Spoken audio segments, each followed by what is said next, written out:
Это история успеха неординарной женщины, которая прошла путь от бедной эмигрантки до мультимиллионера.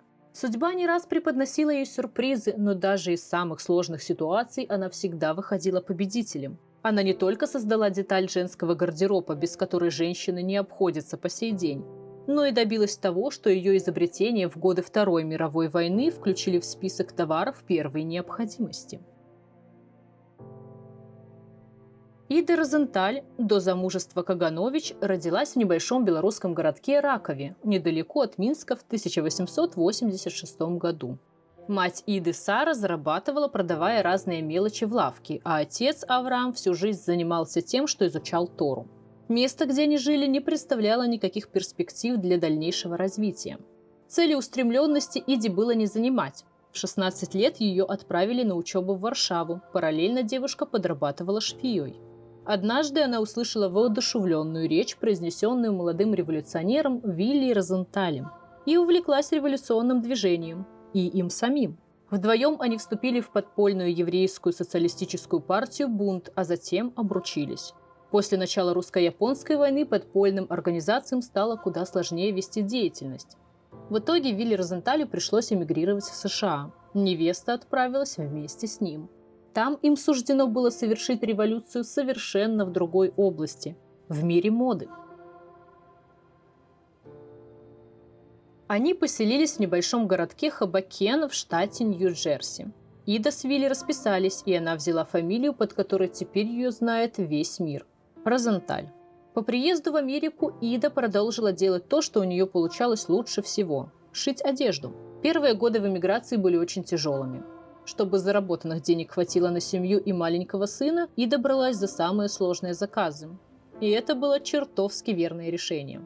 Вскоре она заработала себе репутацию швеи, которая может справиться с любым, даже самым сложным заказом привередливых клиентов. Благодаря этому семья, в которой к тому времени родилась и дочь, смогла перебраться в Нью-Йорк на Манхэттен, где состоятельных клиентов было еще больше.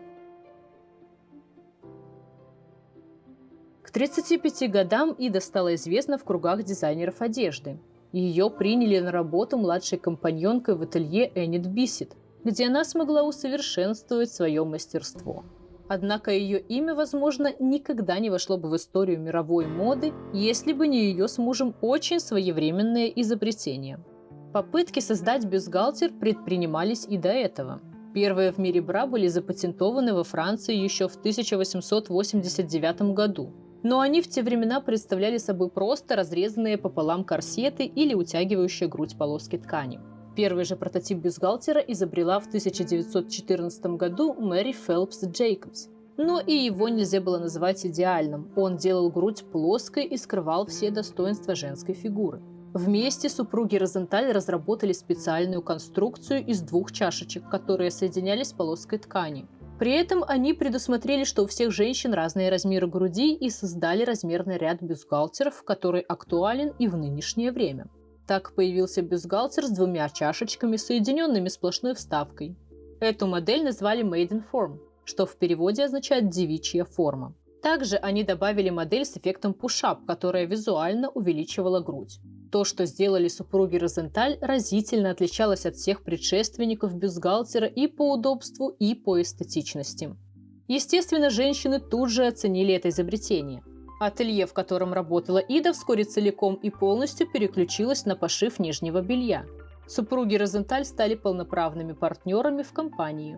Правда, генератором идей была не Ида, а ее муж Уильям. Он же запатентовал их изобретение в 1926 году. Зато Ида успешно занималась продвижением товара на рынке. Благодаря своему умению контактировать с клиентами, поставщиками и партнерами, создателем бюстгальтера в итоге стали считать именно ее. Также Ида смогла убедить в необходимости этого элемента гардероба не только женщин, но и мужчин. Когда началась Вторая мировая война, у многих компаний, занимавшихся пошивом одежды, возникли проблемы. Правительство ввело ограничения на предоставление материалов для всего, что не считалось предметом первой необходимости. Однако Ида смогла убедить правительство оставить лифчики, и их даже признали предметом военной необходимости. Она предстала перед комиссией с пылкой речью о том, что женщина без лифчика слишком привлекает к себе внимание мужчин, работающих рядом. У женщины, которая не носит бюстгальтер, может болеть спина, что снижает ее работоспособность. Таким образом, бюстгальтер признали предметом первой необходимости, и ее предприятие продолжило свою деятельность.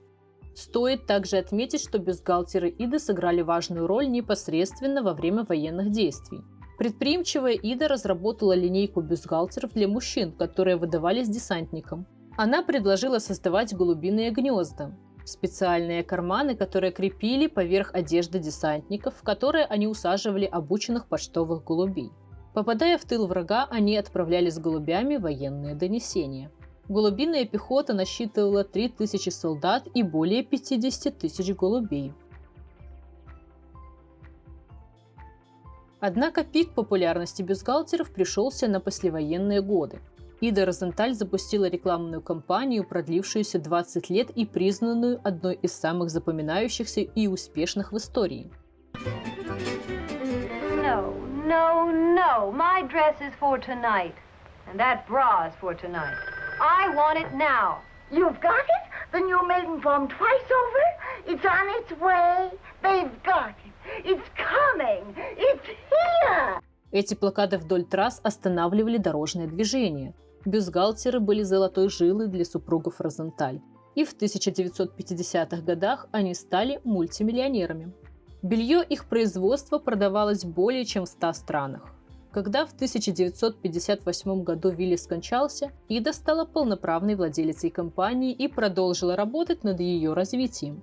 Она постоянно была в командировках и решала деловые вопросы вплоть до 1966 года. Тогда у Иды случился инсульт, и она решила отойти от дел, передав компанию своему зятю Джозефу Колману. В 1973 году в возрасте 87 лет Ида Розенталь ушла из жизни. Компания, основанная супругами, существует до сих пор. Она охватывает 45% американского рынка нижнего белья и продолжает продавать свою продукцию в десятки стран мира. А пока на этом все. Подписывайтесь на канал, ведь впереди вас ждет много новых и интересных историй. Всем пока!